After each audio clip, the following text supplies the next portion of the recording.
This is the Brave New Coin Crypto Conversation, hosted by Andy Pickering.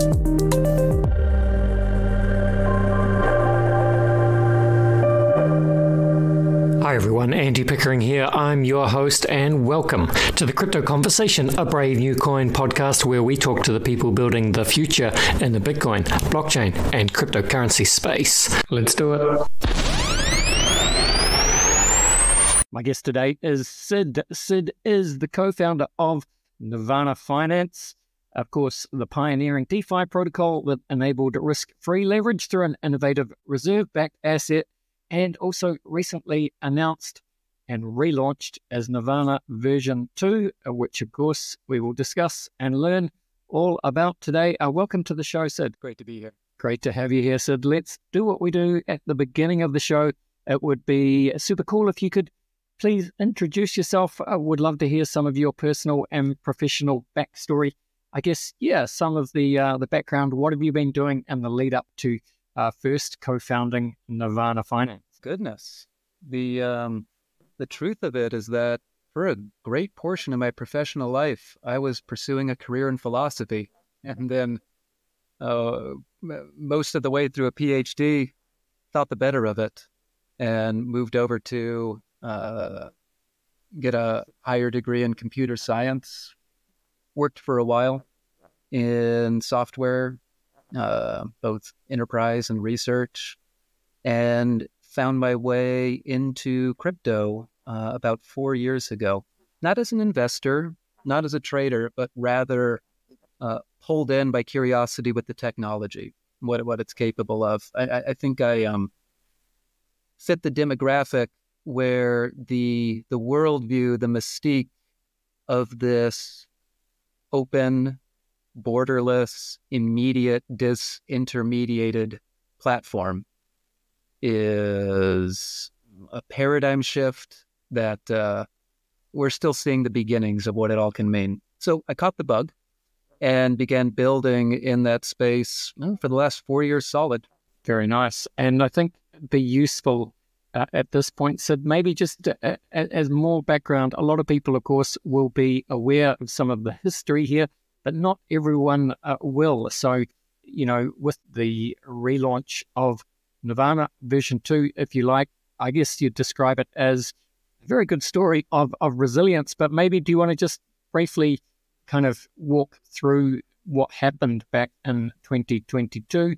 There was a hack, as I understand it. From any angle you want, just kind of give us a brief overview of what happened and how you've kind of navigated the chaos afterwards towards recovery and the relaunch. The Nirvana launch was not typical in the beginning. It was not typical because it began from nothing. The problem that it was trying to solve was in the midst of the frenzy of 2021 token launches, pumps, dumps, Ponzi's.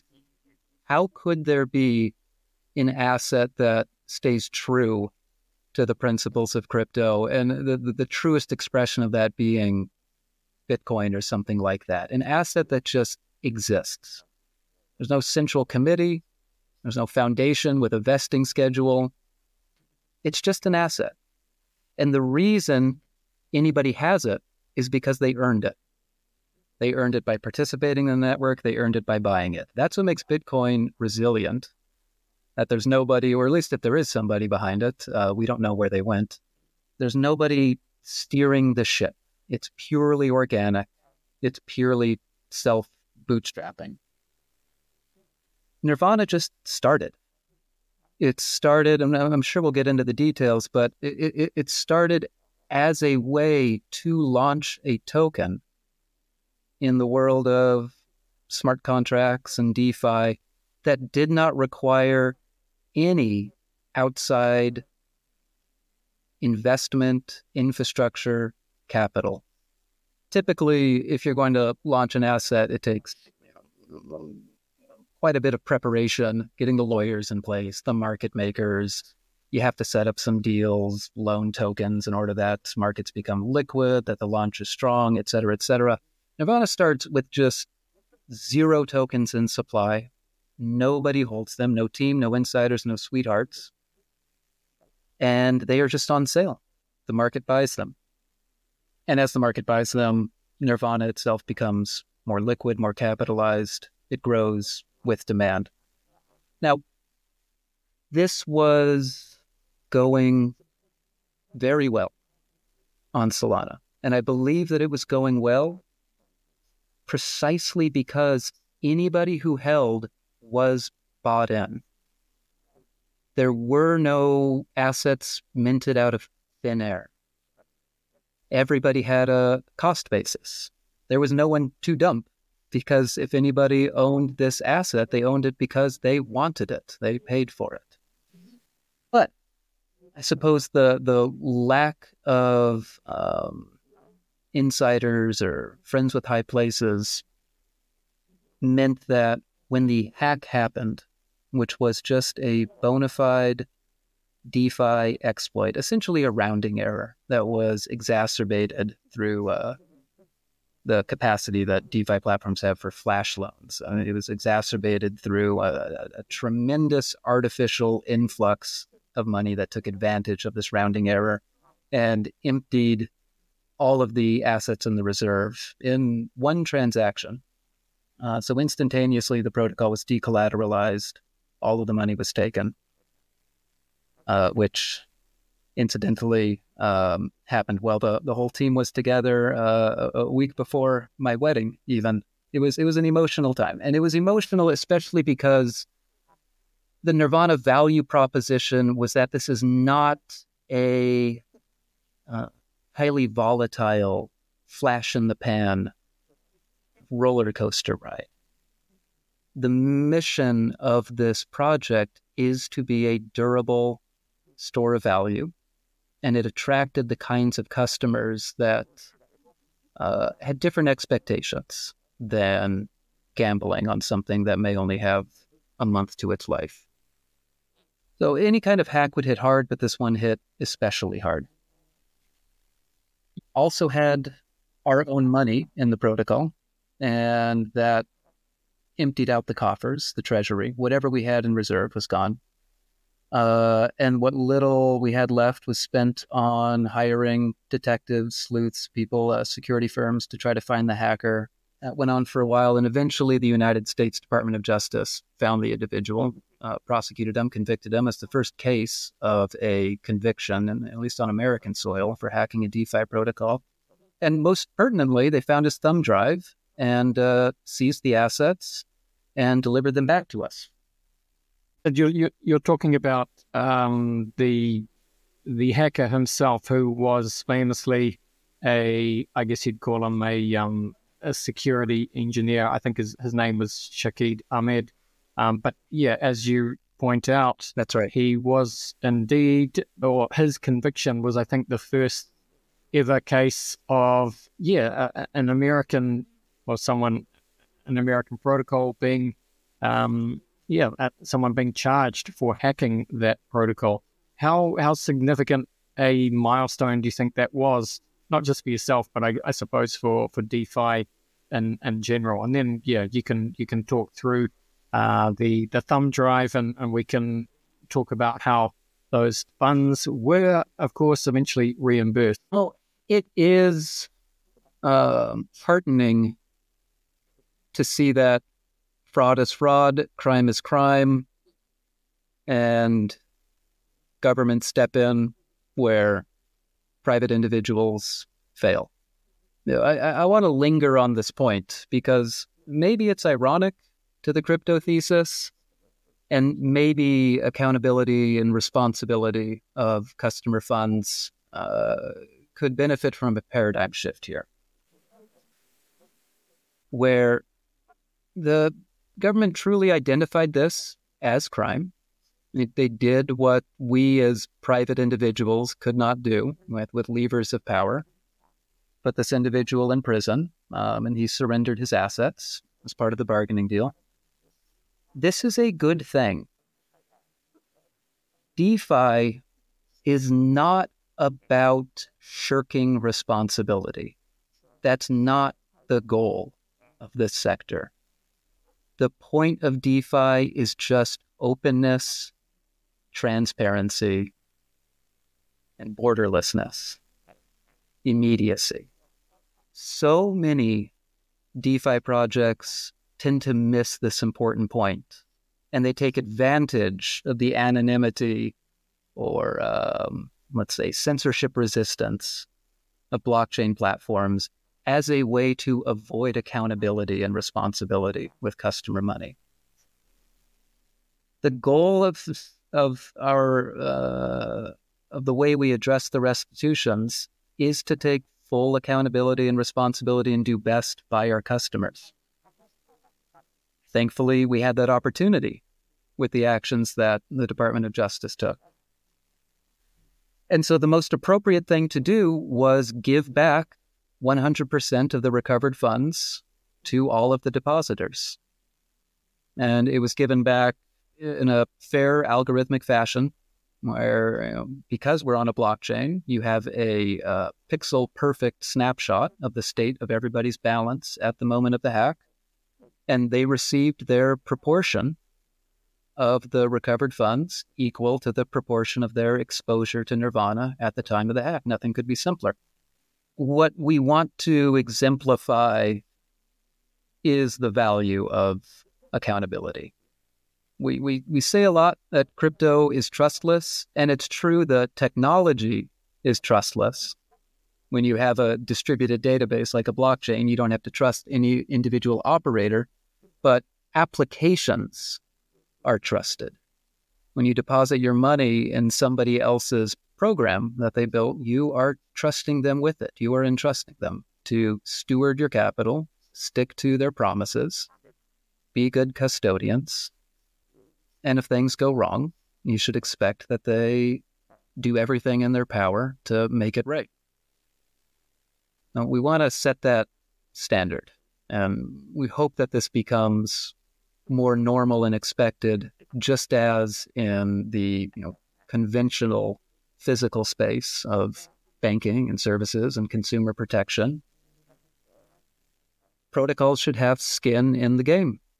They should have skin in the game, and they should shoulder the burden when they do not make good on their responsibilities. So the relaunch coincided with distributing all of the recovered funds to the original customers.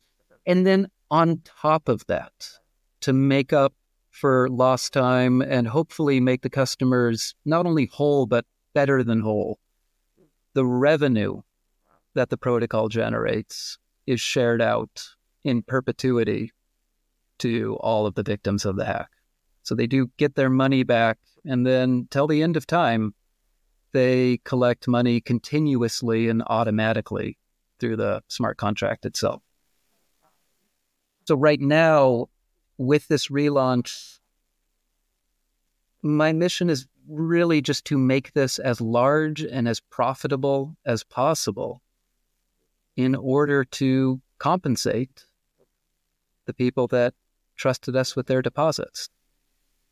That is a great way of putting it. So the incentives align, and it's incredible, really, what you've done, and that you have been, as you say, not only able to reimburse all those stolen funds, but in fact gone, several steps further with the introduction of that perpetual revenue sharing for anyone that was affected by the unfortunate incident back in 2022. But it is really past history now. So look, let's switch to Nirvana version 2, the new version, which is, of course, now out in the wild. So I guess, the obvious question that people would have is, what security vulnerabilities have been addressed? What assurances can people have that the new version is safe for them to use? What makes this new design more resilient compared to, I guess, Nirvana Volume 1 and indeed other DeFi protocols? Let me take this in two stages. One is financial security, and then the other is, we'll just call it code correctness, software security. There's a There's another story in history that is exemplary with Nirvana, and it was that it was exposed to Terra Luna. Remember that debacle? Yes. Nirvana had multi-collateral. It was diversified. The assets were backed by a heterogeneous basket of stablecoins. One of them was USD. But diversification can also mean brittleness, because when you're entangled with other assets on your books and one of them suffers a black swan event, the others become unwilling backstops to that. When USP went to, I don't know, 20 cents, where did it land? Lower than that. That blew a hole in the Nirvana reserves, which the team used. Let me stress again, there was no insider allocation. We had collected money from the revenue, from usage of the protocol, and that went into it turned out to be an emergency treasury that was used almost entirely to patch the shortfall that UST left. So step one is simplicity when it comes to financial security. Nirvana's main guarantee, which I'm sure we'll get into the details of, is that the asset is not uncollateralized. It is secured by hard cash. And it's the hard cash that guarantees that there is a true floor price for every token in circulation. With version 1, those cash reserves were diversified. With version 2, it's single asset. So there is no increase in risk exposure with taking on other assets that have their own, probability for catastrophic failures. When it comes to the software security, there are ways that you do this with software. And we've been building complicated systems as a civilization for decades. There are practices that you follow. I just have to say with honesty that they clearly were not followed in the first one, not completely. Audits, you audit it within an inch of its life because every person only has 2 eyes and 1 brain, and you need other people's perspectives on things. They'll pick things up that you don't. So no man is an island. Work together, collaborate with the best technicians and auditors in the space. You fuzz test it, you stress test it, you unit test it, you end-to-end test it, and you paste the thing with belt and suspender circuit breakers. Nirvana V2 is wallpapered with redundant checks that if anything were to go wrong, the trading immediately pauses, the protocol stops transactions from processing if they are putting anything out of balance with the bookkeeping. Thankfully, the crypto goes both ways, that the immediacy of it makes it very vulnerable to hacks, that just anybody can connect to these vending machines and prod them and jostle them and try to beat them up to get the money to come out. There aren't humans in the loop slowing things down, but the fact that in crypto you can encode policies, circuit breakers, kill switches within the context of a transaction means that programs can check their math and stop malicious transactions before they can succeed, and the blockchain will revert without anything being. You don't show up in the aftermath and try to piece it back together. You can put these checks in line in the code, and that's what we did. Yeah, and I also I see that you have innovated with something that you call the market-driven mint, the MDM. Which is quite an interesting framework for liquidity and price stability. How does that work, Sid, in terms of, how does that also make sure that the ANA token's rising floor mechanism is stable and intended to work as intended? It grew out of a frustration, a dissatisfaction with how crypto projects were trending over the last few years. Here's what they do. They create a token, they mint umpteen million copies of it, and then they offer it to the market while holding a ton back for themselves. And before they offer it to the market, they loan some to market makers who are just interested in making a quick buck, and then they sell it. I might be missing something, but I've never understood how you can airdrop tokens out of thin air to people who pay nothing for them and ensure that they have value. And when there's a team of sweethearts who have over half of the supply waiting in their reserve, what are we buying and what are we doing in this space? Is this just the stock market over again, where the companies hold all of these shares and let a little of them out on the market, and the only restriction on when they can dump is just that they perform a filing? In a way, it's worse than the stock market because people can dump willy-nilly. What makes Bitcoin special is that you are rewarded with the token for participating in the network. That, not the blockchain, is the stroke of genius with Bitcoin. It incentivizes people to participate, and every Bitcoin that exists comes from that incentive. That's what makes the network resilient. There's economic value for being a participant, and there's no other way to get that economic value. Here's where Bitcoin comes short as a store of value. It stops there with the token, and the market for the token, the value, the exchange rate with dollars or yuan or euros, is human, all too human. There is nothing algorithmic about the pricing of Bitcoin. Instead, it is entirely the prerogative of humans. So I say again, what are we doing in this space?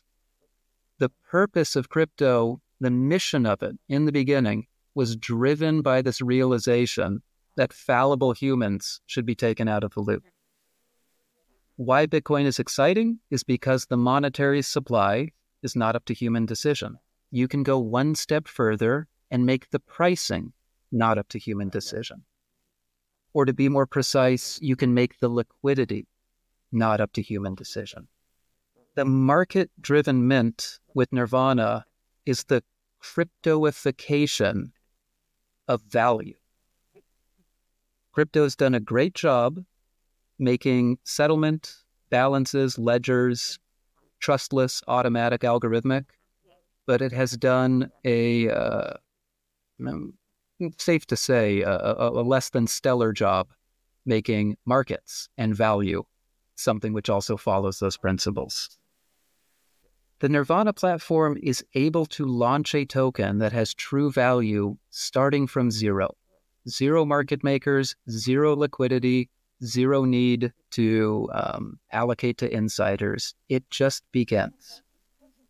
And how it is able to guarantee intrinsic floor value for every token is that the protocol, not a human, is the counterparty to every trade. Whenever somebody buys on it, they buy it from the protocol, and the money that they spend goes into the protocol. Think of the money like the network. And when anybody wants to sell ANA, they sell it to the protocol, and the protocol has the money in reserve. There is no market maker who decides to rotate out their liquidity and cause a crunch. The markets don't thin out. The protocol is storing those reserves, pricing the token according to an algorithm. And when people demand more ANA, the price goes up, the reserves grow. When people sell it, the price goes down, and the reserves shrink until somebody sells the very last ANA token in existence, and they get the very last dollar out of the reserve. The fair, transparent pricing with a protocol defining the price curve is what allows a protocol to do this next neat trick, which is guarantee a floor price, and moreover, a floor price that rises over time. As ANA becomes more valuable, more money goes into the reserve. And as the reserve accrues a surplus, it has sufficient capital to raise the floor price for all tokens in supply. Meaning that if you were to sell back, you would never get a price lower than the floor. That is your guaranteed exit price. And with this, we have liftoff. For most crypto projects, they have a flywheel, but we all know a flywheel is a death spiral in reverse. And you get to the problem of monkeys in a cage, where once you shut the cage down, the panic to not be the last one out becomes palpable. Panic selling, when there's no buyer left in the market, is what causes these prices to knife down. When people lose their nerve and stop buying, the sellers can drive an asset effectively down to zero. But the buyer of ANA is the protocol, and it has no emotion, it has no sentiment, it just has an algorithm. When the price reaches the floor, I shouldn't say when, if it ever reaches the floor, at that point, there is no reason to panic because it can't go any lower. If people are bored with Nirvana, if they want to rotate their capital out, if they're done, there is an orderly unwinding where anybody could sell their token back at a guaranteed price. No need to panic here. It's somewhat irrational to sell at the floor. I mean, people are welcome to if they so choose, but the rational choice is rather to buy, because if you're selling at the floor, there's no hurry. The price isn't going to go any lower. And if you're buying at the floor, the risk is absolutely asymmetric. The price can only go up. So you're buying something that at worst stays the same and at best appreciates. What we've observed with Nirvana when you have this rising floor is that it has this sort of magnetic repulsion, where if the price ever gets near the floor, it bounces right off of it because there is no good reason to keep selling when it's down there. There's nothing to lose and everything to gain. Now, what this creates is something better than digital gold, because gold itself doesn't even have a floor price. If somebody was able to lasso an asteroid filled with gold and bring it down to Earth, and there's a billion tons on that asteroid, what is that going to do to the price of gold? There is no known bottom to how low it can go. It's just not how ANA works. There is a bottom at any time, and that bottom ratchets up as demand for the token appreciates. What we are endeavoring to create is an evolution of crypto's initial goal, which is a truly decentralized, enduring, democratized store of value itself. Something that no human could ever shipwreck. Well, yeah, and fascinating thoughts, Sid. I do enjoy the fact that you're endeavoring to take the fallibility of humans out of the equation. I often think that we should do that with most of society, really. I think if the sooner that we hand AI the reins of government, the better off we all shall be.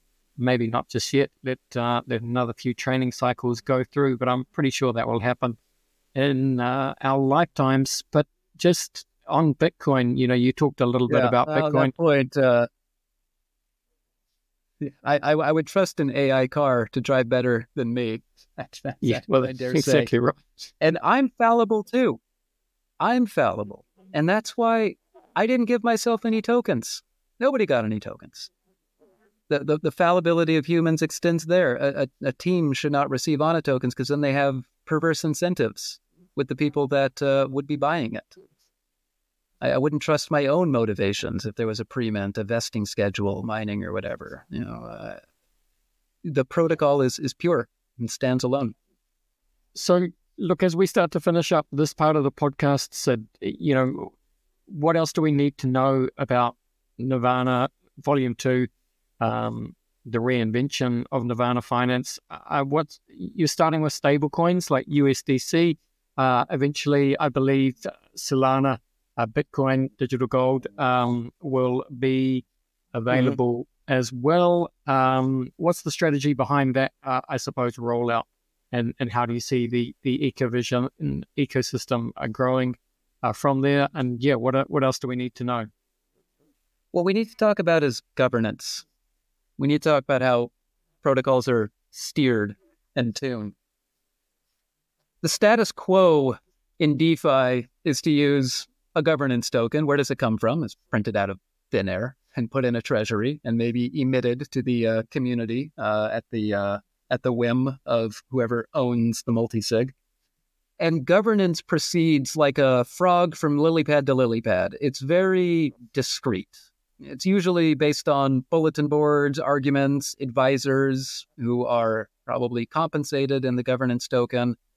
And an argument plays out in the public space, a vote is cast, and then a team steps in to implement the voting decision. It's all very Robert's Rules of Orders. It's very boardroom-like.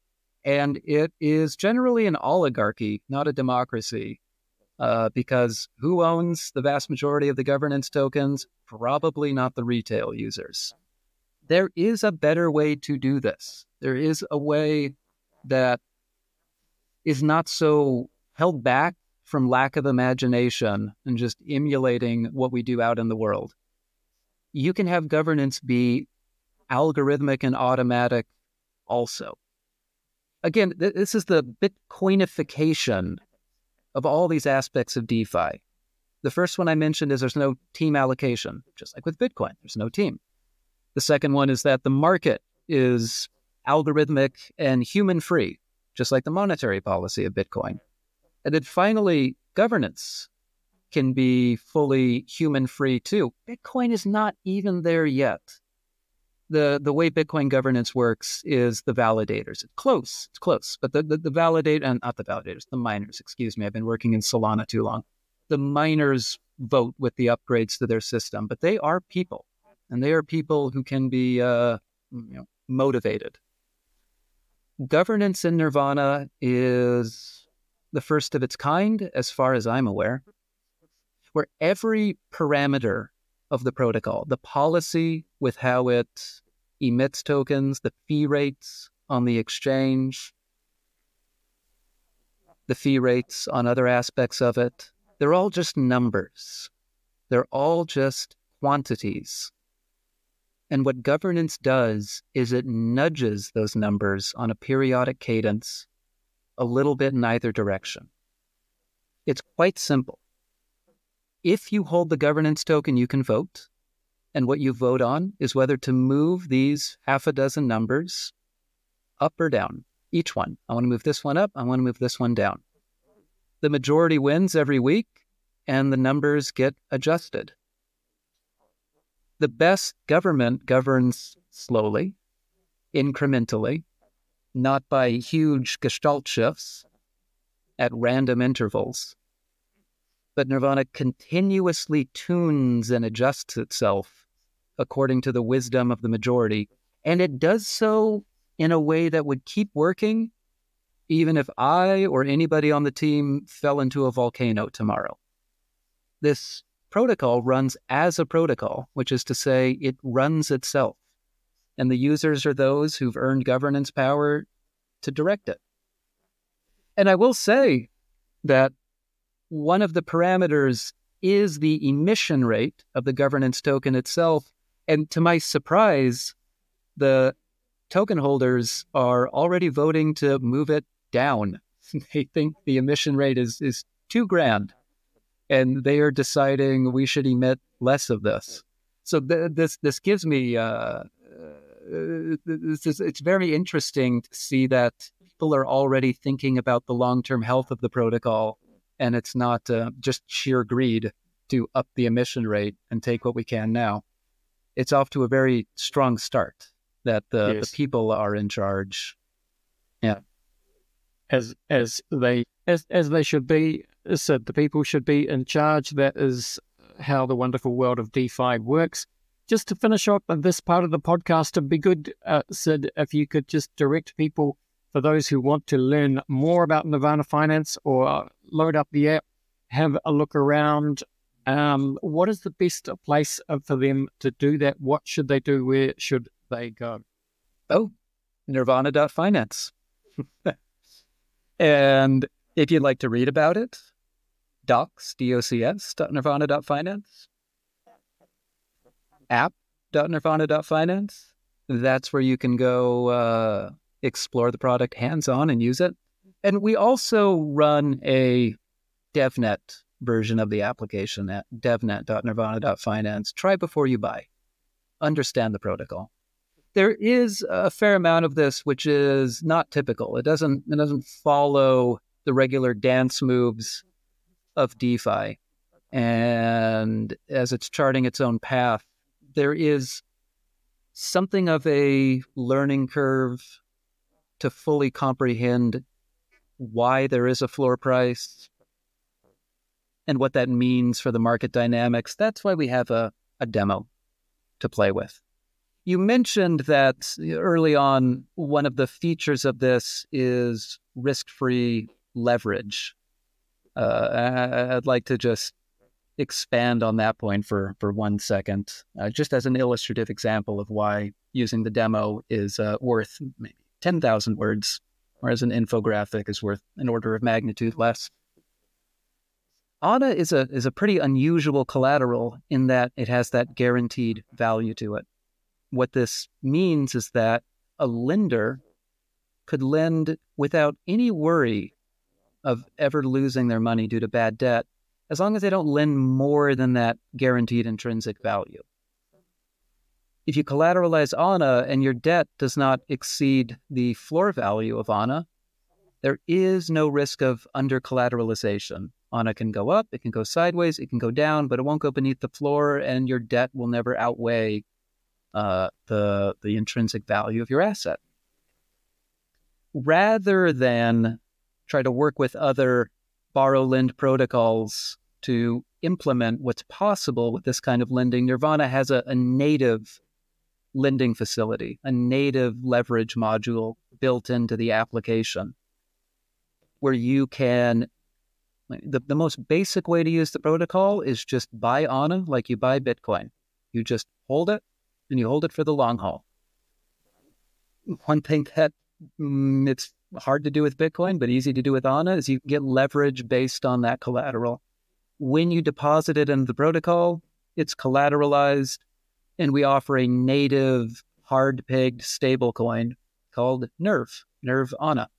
And NERV is borrowable up to that intrinsic value of ANA.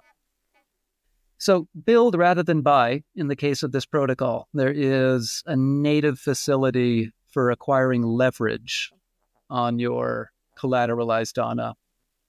And this is a case in point for why heading over to devnet.nirvana.finance to play with it, understand it, experiment with it, could part the clouds and make these abstract concepts very concrete. I like it. Yes, indeed. All right. Well, Nirvana.finance, folks, of course, the link is in the show notes. Thank you so much for sharing your thoughts on Nirvana Finance, DeFi, and where we go from here. Sid, it is time to start to finish up the episode. And we do that, of course, by running you through the very famous crypto conversation hot take round. Are you up for it? I am preheated. Let's go. Let's go, Sid. So what I want you to do is I'm going to run some questions at you. I just want you to give me quick, honest answers. You are a talker, so don't be afraid to, give me your hot take style if you like. This is how we like to run it. I look forward to seeing what you've got to say. Question 1 for you, Sid, is where would you say that you sit on the Bitcoin maximalist to multi-chain opportunist spectrum? Do you define multi-chain opportunist for me really briefly? I think it's reasonably self-explanatory that, Bitcoin maximalist at one end, multi-chain universe on the other. They're two different things. Bitcoin is a commodity, it's an asset, and it's an asset because of the integrity of the network. In that sense, compared to all other crypto coins out there, at least the ones that I can think off the top of my head, Bitcoin stands alone. For the reasons I gave, nobody is behind it. Nobody is in control. There's no foundation in the Caymans sitting on a pot of it. That's unique. But the benefit of these other chains is not the native asset. It's that they are platforms for applications, for open finance and open transfer of information. So my hot take is that this gets confused. I might make more enemies than friends to say that I don't think Ether has value. I don't think Solana really has value. If Solana were $1, I think the network would run better. It's the exorbitant fees that push people away. If Ether were $1, I think more people would use Ethereum. So I think the purpose of these tokens is not to be money. I think they're supposed to be utility for incentivizing folks that run the network, but Bitcoin not so much. So I do think the conversation is a little confused. Yeah. All right. That's well articulated, Sid. Let's go to the next question. The next question for you is, very simply, what would you say is your firmest conviction, crypto opinion? My firmest conviction on crypto is that the point of it is transparency. The point of it is openness. If you are working in crypto and you are using it as a heat shield to get away with responsibility and accountability, or as a way to hide, that's not what it's here for. The purpose of building DeFi applications is that we think we should do these kinds of financial services out in the open daylight. And in fact, I don't think crypto is necessary for this. It's where this is happening, the only place in the world, as far as I can see, where people decided, let's do this out in the open. A bank could do the same thing. All a bank has to do is open up the window shades and let people see its books. Why they're not doing that is not a technical problem. It's a business problem.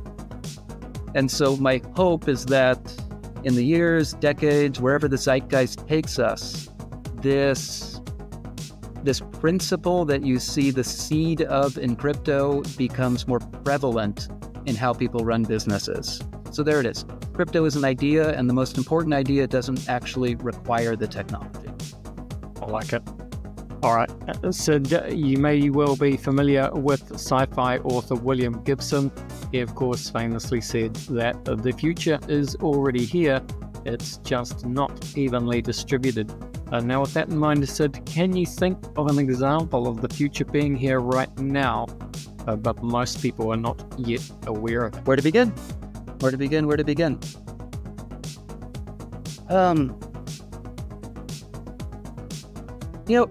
One of my pet interests is energy. I think that we have had the opportunity to improve how we produce energy for our civilization for decades, and we've lacked the political will to do it.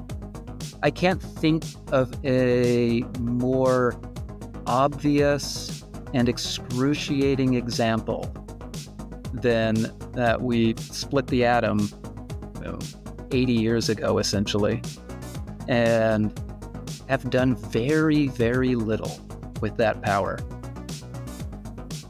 That is a case of the future being right under our nose, but us not taking advantage of it. And there's a long story as to why. Very well said. And it brings us nicely, Sid, to the final question, which is, what is your favorite science fiction? A book, film, or TV show? Ringworld, Larry Niven. Oh my goodness. If you haven't read it, you should. What attracts me to sci-fi, you know what? I'm going to say that, and I'm going to give you 1 second answer, and then I promise I'll be done. Ringworld is imaginative. That's the best thing about science fiction. It's just to imagine the zaniness, the kookiness, the bizarreness. Most bad sci-fi is bad because it isn't imaginative enough. The galaxy's a big place, and the universe even bigger. And why not push the envelope of what's possible? But my favorite work of sci-fi, on second thought, is probably Tarkovsky's Solaris. If it's not imagination and quirkiness that makes sci-fi great, it's basically the motive behind sci-fi. The reason we're attracted to it is because we have this fascination with things that are absolutely larger than us, things that are absolutely foreign and alien to us. And I think Solaris is the best expression of that human fascination that we have. I love it. And I enjoyed the fact What's yours? When people ask me, I always answer The Matrix in terms of the original film. But what strikes me about your selections, Sid, is they are probably more examples of, I wouldn't say optimistic or necessarily utopian sci-fi, but I'm struck by a lot of people seem to think that one of the problems in the world is, there's too much dystopian fiction and not enough utopian fiction. And so, and same in the ways that, these words and images obviously have power. The more we see dystopian images of the future, the more we bring them into being. And it's good to have positive utopian stories of the future as well. But yeah, let's close it out. I want you to close it out by telling me, or telling the listeners, where they can find you on X, on Twitter, or wherever else you like to hang out online. And again, please, Nirvana Finance, just tell people what they should do to go and get involved. Just come find us in our Discord server. It's the cheeriest, loveliest community of all communities. And everyone in there is a brainiac. It's a great conversation, great riffing, great vibing, and a good mood. You can find me there in the Nirvana Discord. As you can see, happy to talk about anything.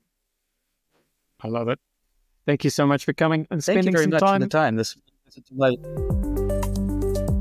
All right. Thank you so much, Sid. Back at you. All the best, and bye for now.